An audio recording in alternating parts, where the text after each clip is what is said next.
নমস্কার বন্ধুরা, তোমরা সকলে কেমন আছো? সোমা লাইফস্টাইল চ্যানেলে একটা স্বাগত জানিয়ে একটা নতুন ব্লগে নেমে পড়লাম। আর প্রত্যেক দিনের মতনই সকাল থেকে ভিডিওটা কিন্তু শুরু করে দিলাম। একদম দেখো আমার ব্যালকনির গাছগুলো দেখিয়ে। আমি কি মনে করি বলো তো, সংসারের একজন সুগৃহিণী কিন্তু সংসারটাকে পরিপূর্ণ করে রাখতে পারে। আর একঘেয়েমি কাজগুলো আনন্দের সঙ্গে কিন্তু করতে পারে। কারণ সেই গৃহিণী কিন্তু সব্বাইকে আনন্দের সঙ্গে সব কিছু রাখে। যেমন দেখো আমার বাড়ি, এই দেখো আমার ছোট্ট ব্যালকনিতে আমি সবুজ আর সতেজ কয়েকটা গাছ লাগিয়েছি। এতেই কিন্তু দেখেও কিন্তু মনটা ভরে যায়। যেমন আমার মন ভরে যাচ্ছে, তেমন আমার ফ্যামিলির সবারই কিন্তু মনটা ভরে যায় এই যে কয়েকটা গুণের জন্যই। সেজন্যই কিন্তু আমি বলে ফেললাম, একজন সুগৃহিণীর কিন্তু গুণেই কিন্তু সংসারটা পরিপূর্ণ হয়।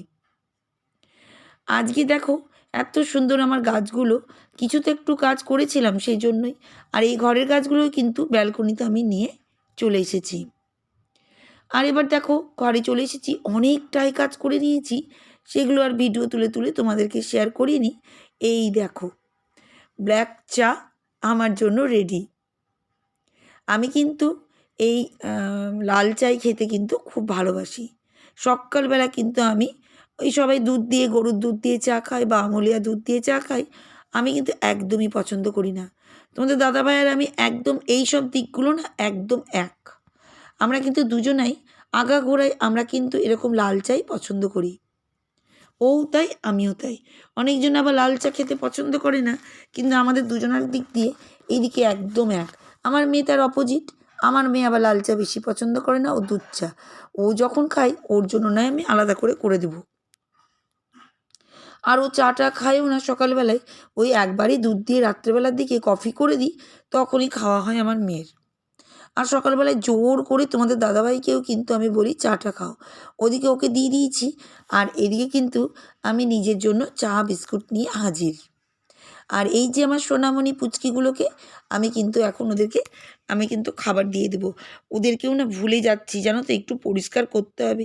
এত ঠান্ডা পড়েছে না যে জলে আমি হাত দিতেই পারছি না। এত মানে মানে ওরা পাকা না, বুঝে গেছে, দেখেছো কীরকম। একদম প্রথম প্রথম দেখেছিলে ওরা কিন্তু বুঝতে পারতো না আমি খাবার দিতে যখন যাচ্ছি, কিন্তু এখন না ওরা বুঝতে পেরে গেছে আমি ওদের কখন খেতে দিই। সেই সময়টাই যেন ওরা লাফায়, জানো তো। সত্যি এই যে সন্তানের মতন মাছগুলো আমাকে যেন কতই না ভালোবাসে। আমার খুবই ভালো লাগে, জানো তো, ওদের এই ভালোবাসা দেখে। আর আমার মনে হয় যেন ওটাও আমার সন্তান। তো এইদিকে দেখো আমি কিন্তু চা খাচ্ছি, আর এদিকে কিন্তু কিছুটা ওই যে ক্রিসমাসের সব মিষ্টি না নিয়ে এসেছিলো বোনরা, আমার মারা সবাই মিষ্টি নিয়ে এসেছিলো। সেই মিষ্টিগুলো সব রাখাই ছিল বাড়িতে, সেরকম কেউ খেতে চায় না গো, আমিই খাই। তাই ফ্রিজ থেকে বার করে সব রেখে দিয়েছি, ওই খাবো যখন ইচ্ছে হবে তখনই। আর এইদিকে এই দেখো আমি কিন্তু আজকে রান্না করব একটু অন্য। প্রতিদিন তো মাছ মাংস ডিম খেয়ে খেয়ে মুখটা একদম মানে যেন কেমন হয়ে গেছে। আজকে খাবো একটু নিরামিষ।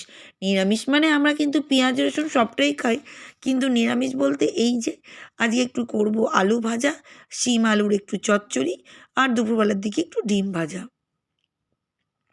অনেক দিন এরকম রান্না খাইনি, তাই আজকে মন চেয়েছে আমি কিন্তু খাবই। তার জন্য এই দেখো অনেকটা করে আলুটা ভাজছি। আর দারুণ লাগছিলো, জানো তো, আলু ভাজা খেতে। অনেকটা দিন পরে খাবো তো সেজন্যই। আর এইদিকে দেখো অনেকটা কিন্তু আলুও কেটে নিচ্ছি।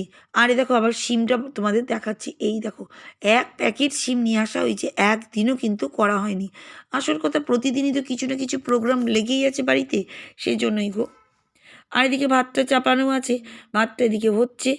আর এদিকে কিন্তু আমি আলুটা নিয়ে চলে এসেছি, একটু লবণ মাখিয়ে রাখবো। আর এদিকে কিন্তু লবণ দেখছি কম কম আছে, তো লবণের প্যাকেটটা আমি সঙ্গে সঙ্গে ঢেলে নিই। বাপরে বাপ, একটা কাজ হয়ে যাবে, কারণ এখনও তো ভাজাভুজি চাপাইনি, সেজন্যই। তো যাই হোক, তোমাদের সঙ্গে আমি কথা বলতে বলতে ভুলেই যাব আমার ভিডিও ব্যাপার নিয়ে বলতে বলতে। তোমরা যারা যারা আমার চ্যানেলে এসে এত সুন্দর সুন্দর কমেন্ট করছো, তাদেরকে কিন্তু অনেক অনেক আমার চ্যানেল থেকে ধন্যবাদ। কিন্তু তোমরা এখন অনেক কমই বন্ধুরা আমার ভিডিও দেখছো। আমি জানি না কেন এই বছরটা আমারও মন থেকে যেন কেমন যেন লাগছে, ভিডিও করতে ইচ্ছা লাগছে না, আলসি আলসি। আর তোমরাও কিন্তু ভিডিও দেখছো না। কিন্তু আমি আগের দিনও বলেছি মনে হয়, আজকেও বলছি, এবার থেকে আমি ভিডিও কন্টিনিউ করার চেষ্টাই করব। এই কদিন ভিডিও করিনি বলে আমার মনটা এরকম হচ্ছে। আবার যখন ভিডিও করতে লাগবো তখন যেন একটা নেশার মতন হয়ে যায়, জানো তো। ভিডিও আমাকে করতেই হবে, সে যেরকমই রান্না করি আর যাই করি আমি। তা তোমাদেরকে বলে দিই, যে বন্ধু আগের দিনে কমেন্ট করেছে তাকে তো সবার আগে ধন্যবাদ আমাকে দিতেই হবে। তার চ্যানেলের নামটাও বলে দিই, তার চ্যানেলের নামটা হচ্ছে শ্যামসুন্দর মণ্ডল। 196 সাবস্ক্রাইবার আর 89 মাত্র ভিডিও দিয়েছে। দারুণ সুন্দর চ্যানেল, তোমরা কিন্তু একবার করে ভিজিট করতে পারো। আর বন্ধু কি কমেন্টে লিখেছে সেটাও তোমাদের সামনে তুলে ধরি। বন্ধু লিখেছে, ভগবানকে ডাকলেই সুখী হওয়া যায়, কারণ ভগবান চাইলে সব কিছু দিতে পারে, ভগবান চাইলে সব কিছু কেড়ে নিতে পারে, দিয়ে 5টা হার্ট চিহ্ন দিয়েছে। দারুণ সুন্দর কমেন্ট লিখেছে, সত্যি বলছি বন্ধু। ভাই তোমাকে, এই বন্ধু বা ভাই, আমি কেন ভাই বললাম সেটাও তোমাদের সামনে বলছি। এই বন্ধু বা ভাই আমার লাইভে, আমি লাইভ করি, তোমরা নিশ্চয়ই জেনে গেছো, এই লাইভে কিন্তু এই ভাই কিন্তু আসে। কিন্তু আজকে এত সুন্দর কমেন্ট করেছি, আমার মনটা কিন্তু ছুঁয়েই গেছে, আমার মনের কথা, সত্যি কথা গো। একদম তুমি সত্যি কথা বলেছো, ভগবানকে ডাকলে সুখী হওয়া যায়, কারণ ভগবান চাইলে সব কিছু দিতেও পারে, ভগবান চাইলে সব কিছু কেড়ে নিতেও পারে। তুমি আমার মনের কথা বললে, আমি কিন্তু তোমার মতন একমত। আমি এটাই মনে করি, ভগবানের হাতে সব কিছু আছে। তার জন্য আমি একটুই যদি চার্চে মা যিশু বাবার কাছে যাই, তাতে আমার কি ক্ষতি, আমার মনেও শান্তি, আর ভগবানও আমাকে অনেক আশীর্বাদ করবেন। তোমরাও তাই। আমি তোমাদের সবাইকে বলছি, তোমরা যে যার ধর্ম, যে যেমন আছো, সবাই নিজের ধর্ম একটু করে করো, দেখবে এতে মনে অনেক শান্তি পাবে। আমি তো তাই। দেখো আমার এত কষ্টের মধ্যে আমি কিন্তু অনেক সুখী হয়ে গেছি। কেন জানো তো, এই ঈশ্বরকে পেয়েছি বলে। সবসময় আমি একদম ভগবানকে নিয়ে বসে থাকি না, কিন্তু কিছু কিছু ক্ষেত্রে আমার ভগবান আমার জন্য ভীষণ প্রিয়। তা যাই হোক, আমি কিন্তু আর বকবক করবো না এই ব্যাপার নিয়ে, কারণ তোমরা তখন বলবে বাবা ভগবান ভগবান করে তো পাগল হয়ে গেল।